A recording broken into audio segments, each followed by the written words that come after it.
Bienvenue dans Terre d'innovation, votre magazine dédié au digital et à l'innovation. Trouver un emploi en Martinique, en Guadeloupe et en Guyane, pour beaucoup, c'est souvent un parcours semé d'embûches. Chômage des jeunes, contrats précaires, talents qui quittent le territoire, entreprises qui peinent à recruter, les constats sont connus, parfois décourageants. Mais si l'emploi n'était pas un problème à subir et si l'innovation, le digital et surtout l'audace entrepreneuriale pouvaient changer la donne. Ce soir, dans Terre d'innovation, nous allons parler d'initiatives concrètes, nées ici, portées par des entrepreneurs d'ici pour simplifier le recrutement et redonner de l'espoir à toute une génération. Pour en parler, j'ai le plaisir de recevoir deux invités qui innovent concrètement sur le domaine de l'emploi aux Antilles-Guyane. Karine Bernard, bonsoir. Bonsoir Manuel. Fondatrice d'Antilles-Recrutement et de Fallon. Et Fabien Félixine, bonsoir. Bonsoir Manuel. Fondateur de Jobiz Intérim. Emploi, focus sur des innovations en Martinique et aux Antilles-Guyane. Terre d'innovation, c'est parti.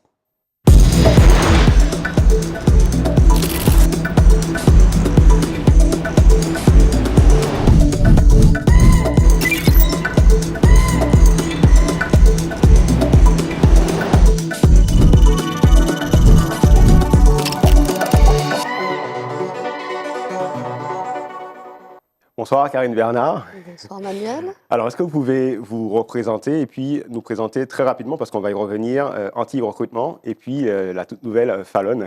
Alors, donc Karine Bernard, dirigeante, fondatrice et dirigeante du cabinet Antilles-Recrutement. Donc, nous sommes un cabinet généraliste présent sur la Martinique, la Guadeloupe et la Guyane, qui existe depuis bientôt 12 ans.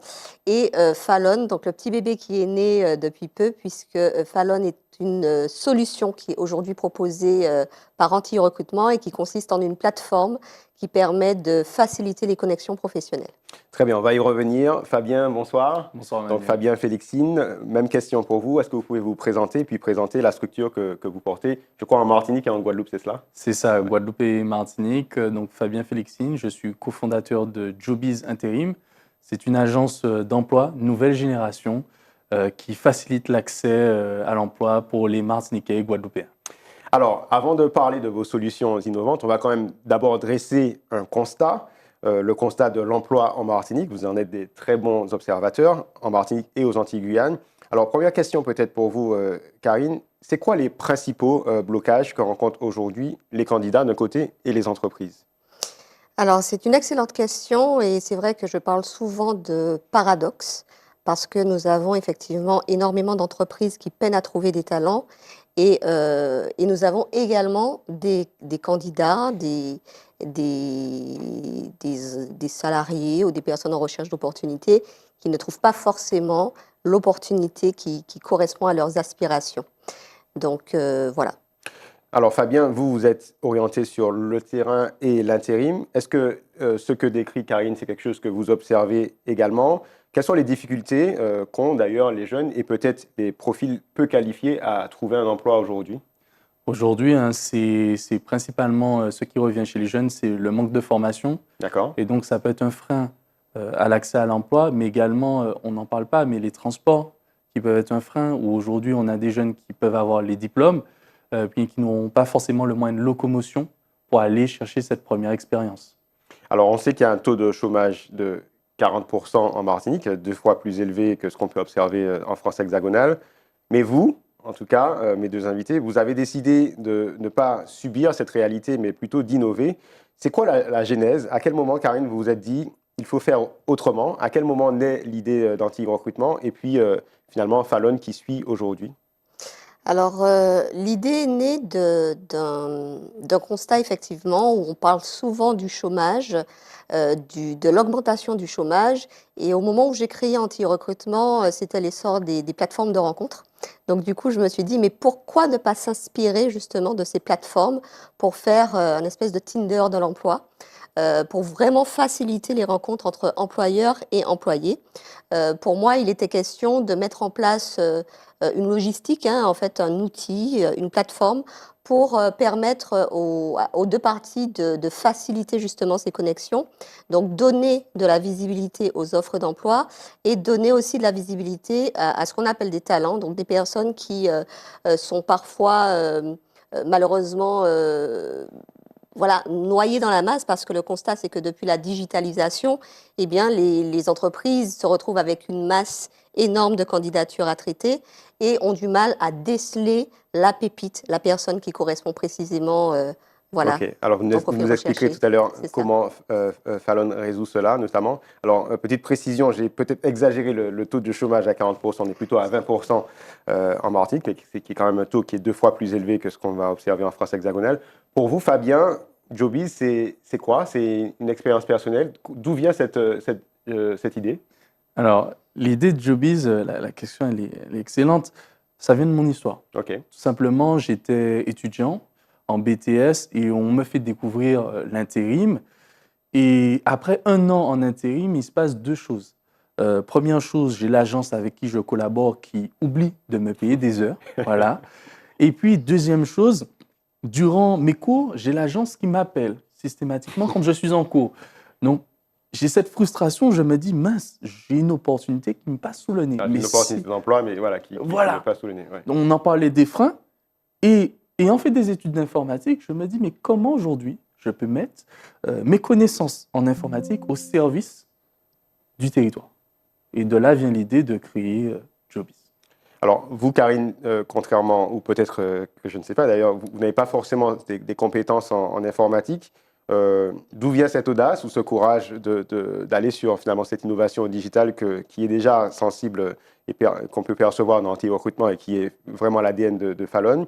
Voilà, est-ce que vous avez eu des freins? Comment vous avez fait techniquement pour réussir à mettre sur pied une telle plateforme, de telles plateformes? Alors c'est vrai que je ne suis pas une technicienne informatique, mais je suis une passionnée du digital. D'accord. Et c'est vrai que dans tous mes projets, j'ai toujours rapidement intégré le digital, parce que pour moi, j'ai très bien compris qu'on serait de toute façon dans cette ère et qu'on ne pourrait pas, qu'on ne pourrait pas passer outre. Donc l'idée pour moi, c'est vraiment, comme je le dis, hein, de faciliter les choses. Donc maintenant, pour pouvoir faciliter, automatiser les choses, bon, on ne peut pas faire sans digital. Donc voilà, je ne suis pas à ma première entreprise, et elles ont toutes tourné autour du digital. Donc maintenant, comment ça s'est mis en place?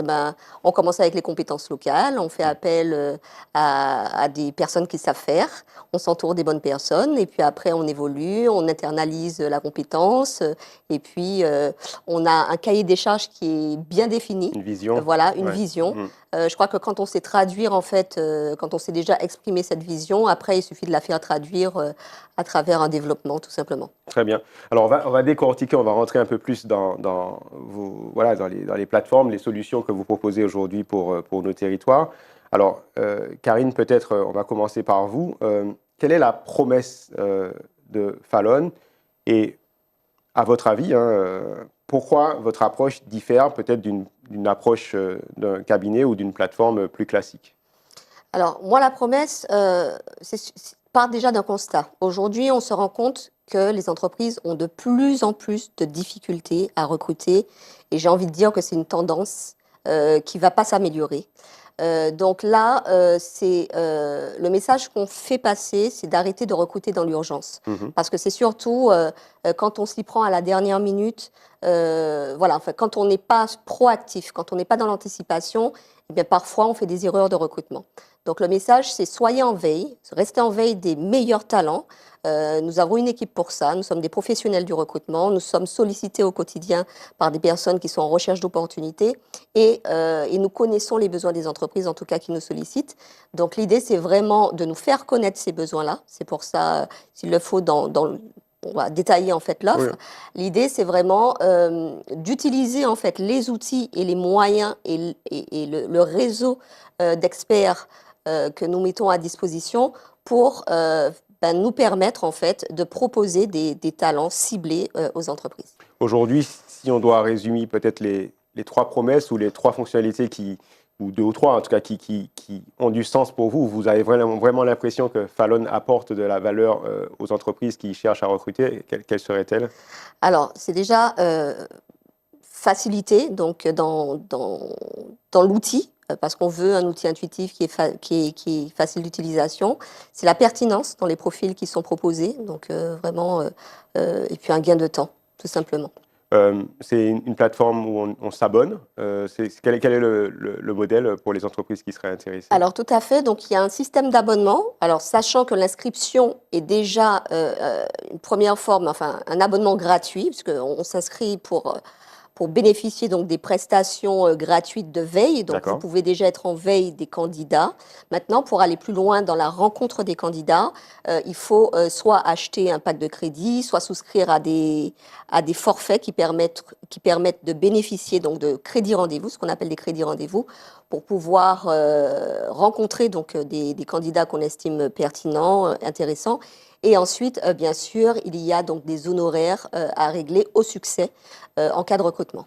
Et cette plateforme, elle est accessible d'un côté pour les candidats et pour les entreprises? Tout à fait. Donc, on a un espace recruteur sur lequel les entreprises pourront déposer leurs annonces en illimité et accéder à ce vivier de talents qui a été présélectionné et qualifié par nos experts. Et du côté des candidats, possibilité de voir les opportunités qui sont proposées sur le territoire, sur les Antilles et sur le national, voire l'international, parce que nous avons de l'ambition. Ah, il y a de l'ambition, on en parlera tout à l'heure. Alors Fabien, j'ai écouté tout à l'heure les freins.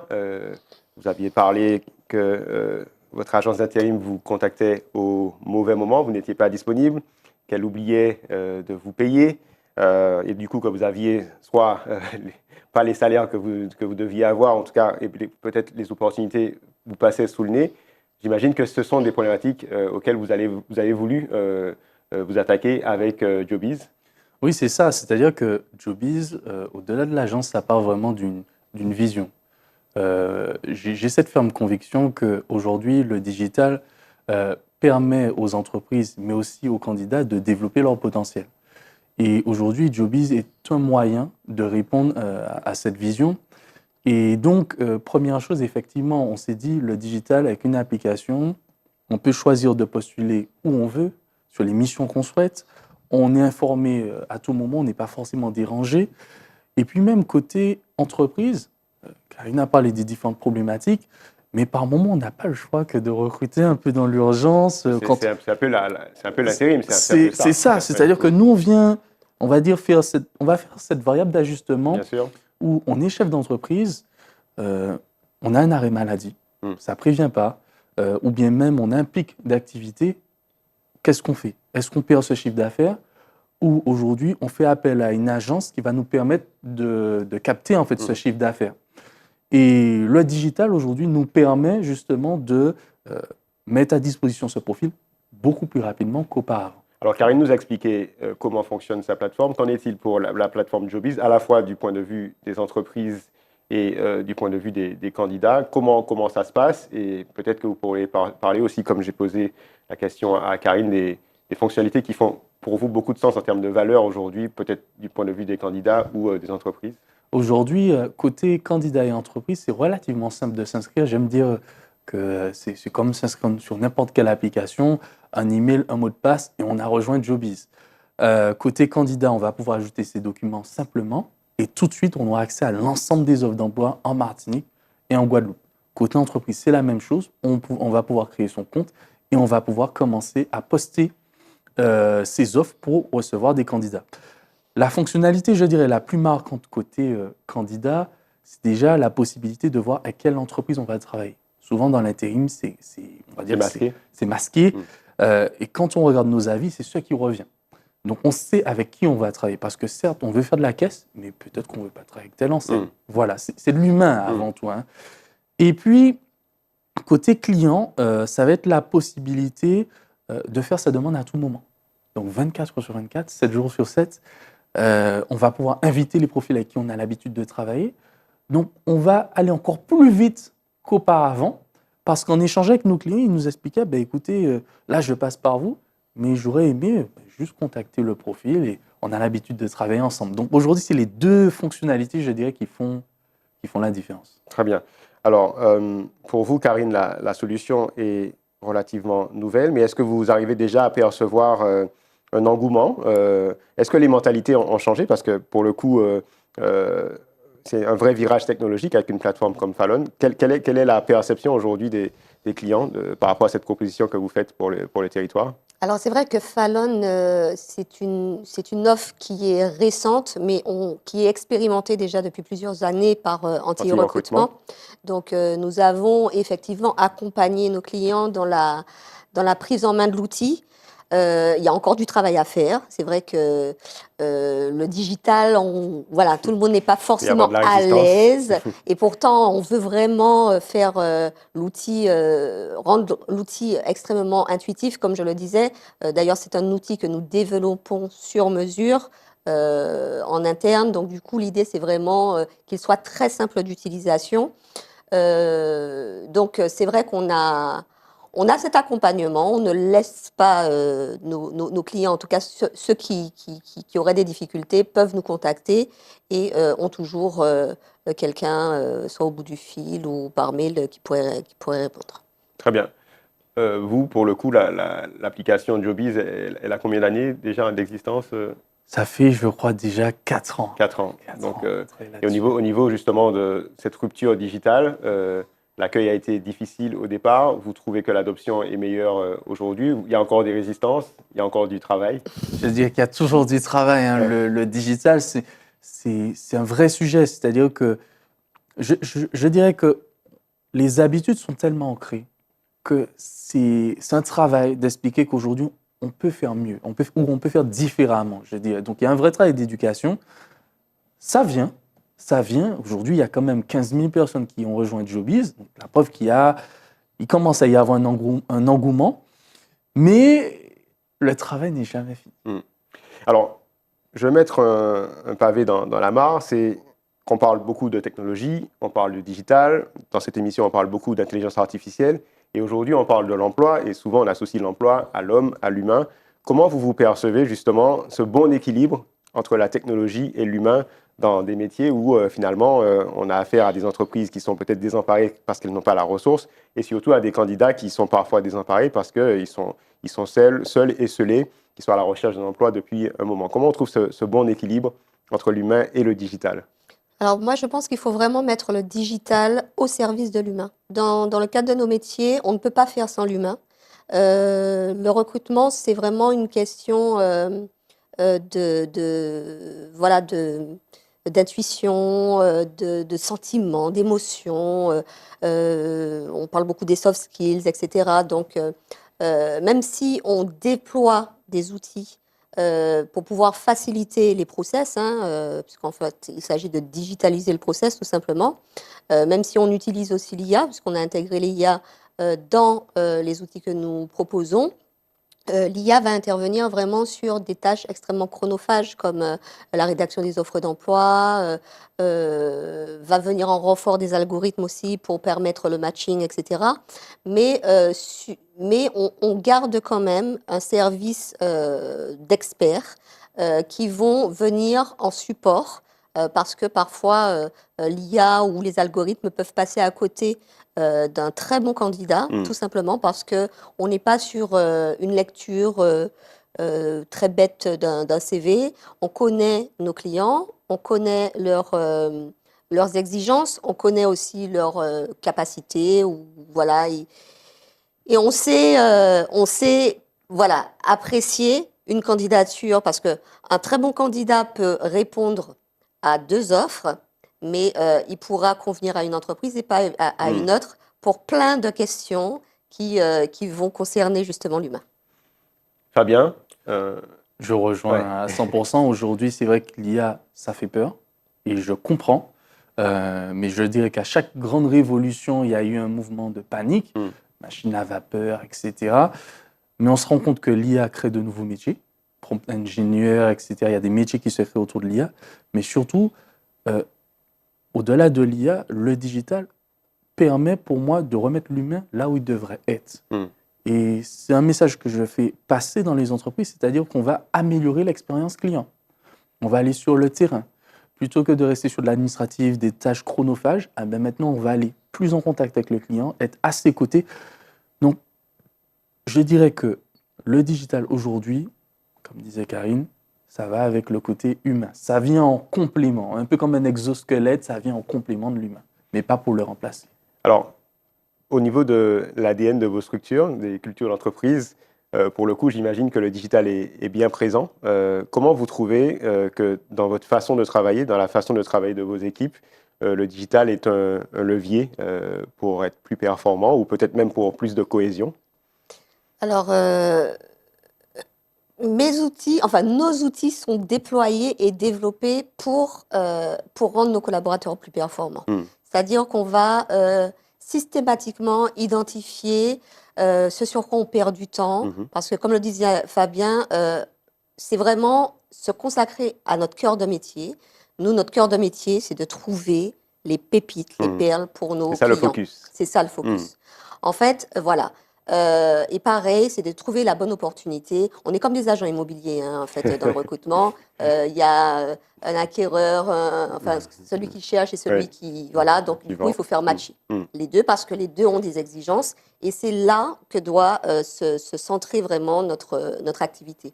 Maintenant, tout ce qui vient autour, bien sûr, on va mettre de l'automatisation, on va mettre de l'outil, on va mettre de la technologie, voilà. Et pour ça, du coup, c'est des retours de terrain de nos experts qui vont nous permettre justement de faire évoluer nos outils. Fabien? Alors, si on peut reprendre la question. Au niveau de la question, c'est aujourd'hui, est-ce que vous disiez qu'il ne faut pas avoir peur de l'intelligence artificielle? Aujourd'hui, il y a beaucoup d'outils pour de la gestion de projet, pour de l'automatisation. Est-ce que ce sont finalement des outils qui ont été bien accueillis par les équipes qui travaillent à Jobiz, ou est-ce qu'il y a eu de la résistance? Est-ce que vous trouvez que ça permet plus de performance, plus de cohésion, même potentiellement au niveau des collaborateurs? Ça a été reçu différemment en fonction de la tranche d'âge des collaborateurs. Sur nos collaborateurs un peu, je dirais, jeunes, ça a été bien accueilli.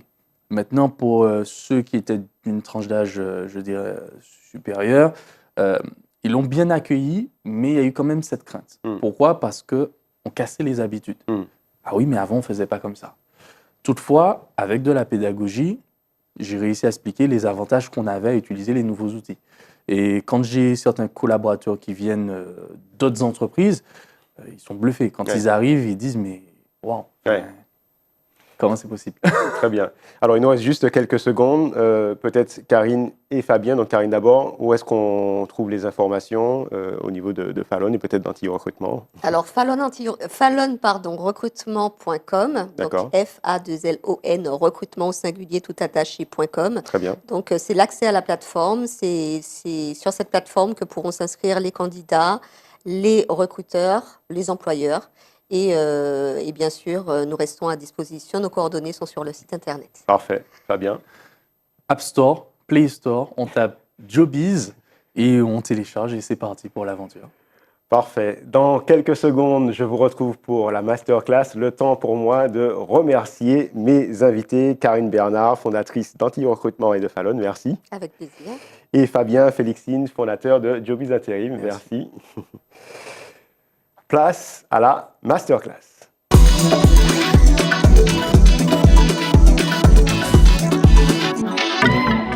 L'intelligence artificielle peut devenir un assistant personnel pour le retour à l'emploi, pour la recherche d'emploi ou de formation. Je vous partage une présentation pour vraiment vous rendre compte à quel point cette technologie est accessible à tous, même sans compétences techniques. Premièrement, vous allez pouvoir utiliser l'intelligence artificielle pour clarifier et structurer votre projet. Utilisez une IA pour finalement avoir des questions sur quel est mon projet, quelles sont mes compétences, est-ce que mes compétences sont en cohérence avec mon projet et reformuler mon parcours. Okay? Ça vous permet d'avoir un projet qui est plus lisible et un positionnement plus clair. Autre approche, valoriser son profil, son CV et son parcours de formation. vous allez pouvoir utiliser l'IA artificielle de façon intelligente pour transformer votre CV en fonction des postes, pour transformer votre CV pour une offre d'emploi, pour une candidature en formation, pour mieux valoriser ces fameuses périodes de transition où on nous pose nos questions, ou ces fameuses périodes de reconversion. Vous allez donc avoir un CV qui est plus impactant et mieux ciblé à chaque demande. Vous pouvez aussi utiliser l'IA générative pour candidater et convaincre. Comment réussir à faire passer les bons messages et réussir ces entretiens. Vous pouvez utiliser l'IA générative pour comprendre une annonce. Qu'est-ce qu'il y a derrière cette annonce? Quels sont les défis? Quels sont les challenges? À quoi il faut que je réponde? Qu'est-ce qu'attend le recruteur? Pour rédiger les bons messages au niveau de son mail, l'approche, pour pouvoir montrer sa motivation, notamment de façon personnalisée en fonction des demandes. Pour s'entraîner, notamment à l'oral, vous allez utiliser l'IA pour lui dire de jouer le rôle du recruteur sur une offre donnée et pour préparer les réponses. Après la candidature, vous allez pouvoir suivre, rebondir et progresser avec l'IA générative, rédiger des relances, analyser un refus, identifier les compétences qui vous manquent pour pouvoir les renforcer ou encore structurer un plan d'action pour la suite de votre parcours pour le retour à l'emploi. Donc, ça vous permet de rester acteur, même en cas de refus. Terre d'innovation, c'est terminé pour ce soir. Merci de votre fidélité. Merci à Yohan Constant pour la réalisation. Je vous donne rendez-vous lundi prochain, aux mêmes horaires, 20h10 ou 23h30. Et d'ici là, restez connectés aux réseaux sociaux de Zidata TV. Bye bye.